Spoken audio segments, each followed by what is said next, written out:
We are live. Welcome to our very, very first stream, our first game as a table.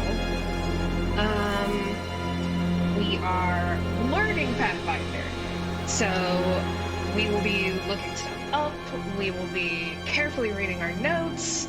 But this sort of, as we're lovingly calling it, backshot, is to build out some lore and camaraderie as a table, and just sort of get a feel for the world that we're going to be playing in.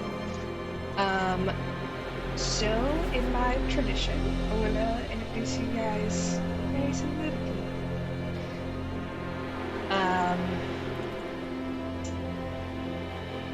I actually do have to finish. That's fine.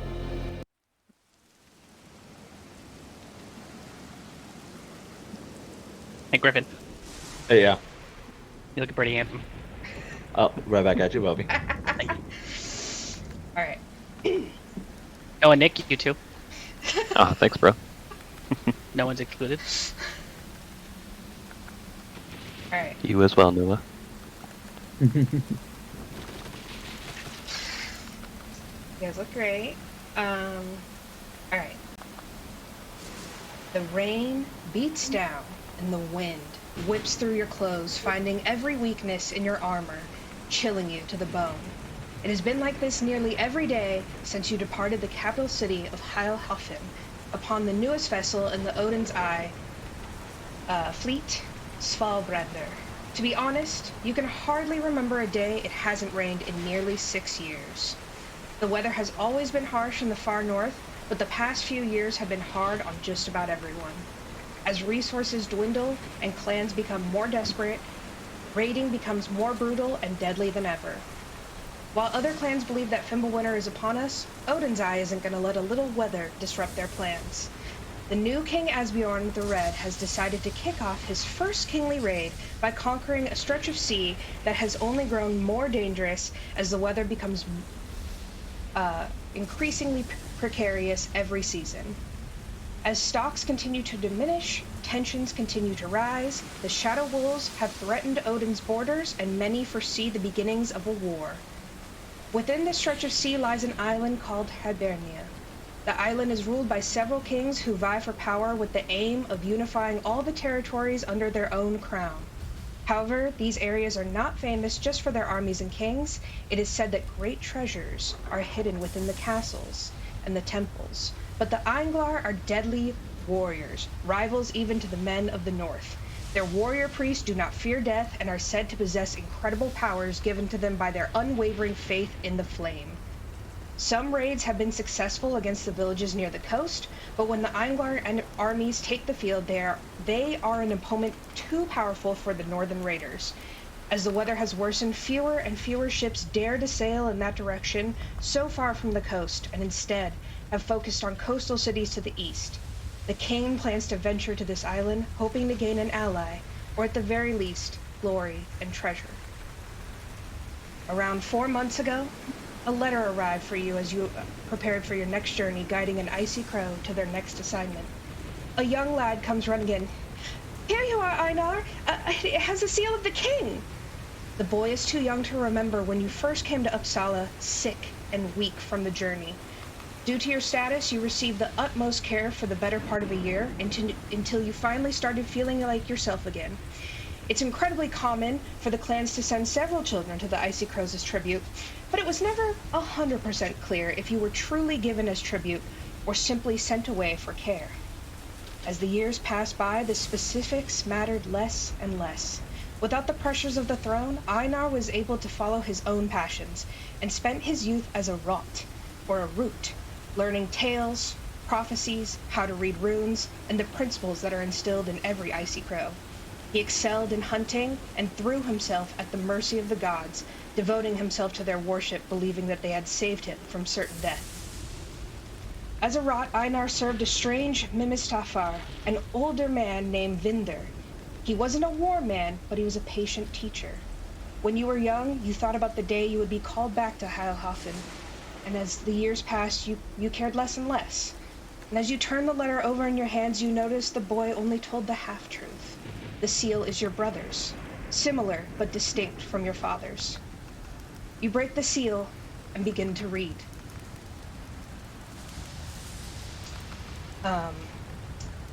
Nick, I'm actually going to send this to you. Oh, shit.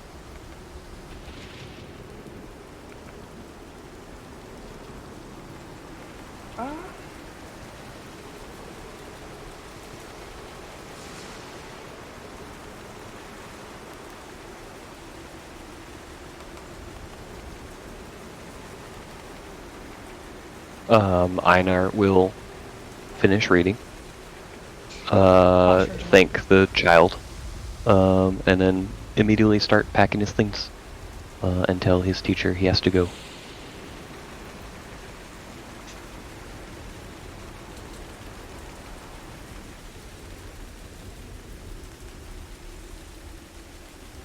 Excellent.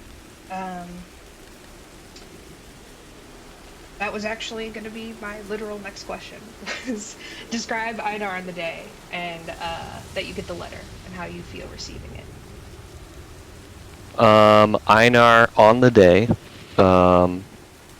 is in the typical very dark gray robes of the crow.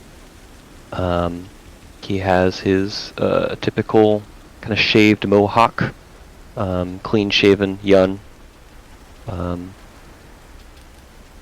striking blue eyes.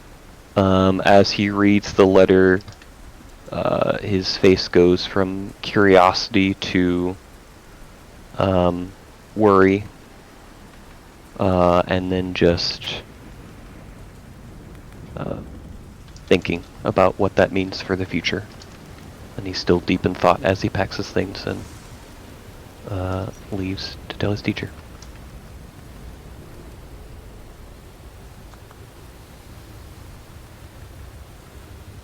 Amazing.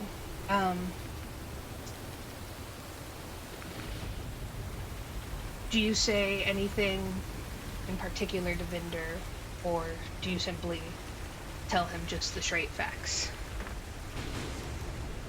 I think I thank him profusely for all his time and effort. I assure him that I won't ever forget his teachings. That I will always consider the crows as friends. But tell him I have to leave. My brother is calling for me. And I have to return. Remember, you are a crow now. Be gone. And he sort of like waves you away. You leave later that day. When you returned to your childhood hall, it becomes incredibly apparent just how much has changed. The city is busy and unfamiliar, and your father hardly recognized you. And he sadly passed merely days after you arrived. The past few months have been a frenzy of activity with your father's funeral and the crowning of a new king. And when you arrive, Asbjorn proudly shows you his newest ship, the large warship he has named Svalbrandur, which means Cold Flame. You suspect Asbjorn hardly cared about having a crow around, as he seemingly has an endless procession of advisors surrounding him. One of which you met when you were just a young boy, hardly older than the lad who gave you the letter in Uppsala. A tall, slender elf with a shock of blonde, almost white hair and light eyes joins you as you peer off the side of the ship, watching the constant storm. This elf, known as Alaric, was sent to be the prince's ward by the Arctic elves in the northeast.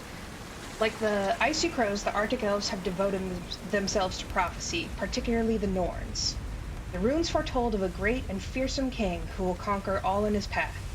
The Arctic elves decide to send one of their sorcerers as a tribute to this king, hoping that the young sorcerer would garner them some sympathy and would subsequently leave their lands alone. Shortly after Alaric's arrival, Einar grew quite ill and was sent away to the crows. In his absence, the prince and Alaric grew quite close over the years. The night before the maiden voyage of Svalbrandur, there was a grand feast to celebrate the coming voyage. The newly crowned king and you retired to his private chambers with a select few others, and you talked late into the night, warming yourselves by the fire and drinking multiple horns of mead. Alaric, you and the king spoke of many things that night. So much has happened in the past 3 months. His father, the late king, is dead. He was crowned king. Einar has returned. And you're about to embark on this, what you know to be an incredibly harrowing journey. Describe Alaric on this night and what you remember or stuck out to you. I think he's... Like, he and the king are throwing him back. Absolutely. But Alaric's definitely trying to, like, get the king to commit to, like, a timetable. You know, he's basically saying, "Hey, king, how you doing, man?" And kind of slapping him on the back. And, "Hey, how long are we going to be out for? You know, you think, like, maybe a couple weeks, couple months? You know, I just want to make sure so I'm prepared." Why, however long it takes, Alaric. You know what we are looking for. Treasure, glory, Hibernia's fire. Yeah, I mean, you're right. You're right, my king. Like, that's absolutely. But we do want to make sure that we don't overextend ourselves. You know, that we check back in, that we bring back what we do have. You know, try not to take it too long. You know, I might even stay when we come back the second time, right? And you bring like a fresh crew out, and I'm just hanging out. Nonsense, but you know, like, Alaric, you will be by my side. Just of course, I'll be by your side, man. Just like you've always Absolutely. been. Takes like a giant swig of his mead. And he goes, "Tales are to be believed. There's great treasure in Hibernia." You know, great treasure generally means great danger. So, and all the better for it. Yes, and he's like, that "Skull!" is absolutely. And everyone yells "Skull!" But we're gonna like have some fun while we're there, right? Like, we're just gonna like we're gonna have some nights drinking like this. It's not all gonna be business and like raiding and actually fighting and stuff, right? No. I'm sure they'll have a great feast in our honor. We'll get in some merrymaking. He gives you like a hearty wink. Yeah. That's my king right there. Yeah. Hell yeah, dude. Okay. And that's like the main part of the night I remember. I don't remember much past that. Yeah. You're just like, you got your confirmation that this isn't going to be some bullshit. And I want to say though, like as it's like, because this is me flashing back from like the bow of the ship, right? Yes. I don't know exactly what cold one resistance means, but if it means what I think it means, I'm just like, oh, a little brisk, huh? Yeah, you are. It is warm in Howhoff compared to where you were from as a kid. Oh yeah, not too bad at all. Not super bad. So as you're sort of like remembering this conversation with the king, and you smile to yourself, and you're sort of, you don't even have your hood on, you have a cloak on, you know, but only to keep your robes, you know, your explorer robes, you know, you don't want to get them dirty right before actually exploring anything. So you guys hear lightning crack across the sky, bringing you back into the present. You blink back rain, approaching Einar. We're in a cut below deck, where a short, sturdy man with a long red beard and braided hair that is streaked with gray is snoring in a hammock. Even for a dwarf, he is old, with deep lines and a smattering of scars across his face. The snoring dwarf is none other than Toke Runeshoulder, one of the late king's favored war advisors. Toke has lived in the lap of luxury since he came to Heilhofen many, many years ago. The Runeshoulders believe that they were selected by Brocker himself to protect the world of men and have resided in Midgard for centuries. Toke was invited to be a strategic counselor to the late king's father. As Toke's reputation grew, he gained respect from the many prestigious and wealthy individuals who frequented the castle. Over the years, he has gained a sizable wealth due to his shrewd business negotiations and long-term deals. Toke knew Bjorn Lothbrok better than most, since he arrived in the capital city when he was a very small boy. The late king trusted Toke implicitly and thought of him as an uncle. Watching Bjorn die slowly, sick in his bed, was a fate you would never wish on another warrior.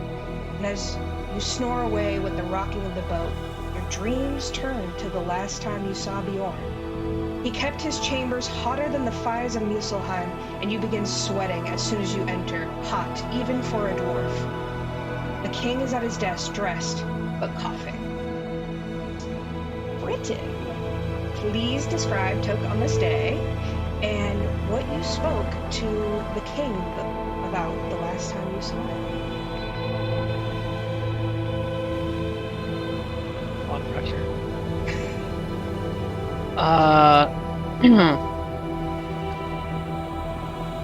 Sorry, can you just describe the dream again? Like where I'm seeing him? Yeah, so, on the last day that you ever saw Bjorn Lothbrok, you paid him a visit early in the morning, and he always kept his room very, very hot. And when you sauntered in, you began sweating, and he's up and dressed rather than like in bed, which is how you've kind of seen him the past couple months. But he is like wetly coughing, even though it's dry in the room. Oh, okay. This is the late dead king. Yeah. So, and he's been dead for a little bit, right? He's been dead for like 4 or 5 months. So this is, this is kind of a recent memory, recent dream that you're processing. You hesitate before you walk into his room. Sort of, you don't like seeing Bjorn like this. You know him as a great warrior. You fought many battles together. You advise him on how to be strategic in battle, and just watching him waste away like an old man really tears you apart inside. But he beckons you and he goes, come, Toke, come. Let me see your face one last time.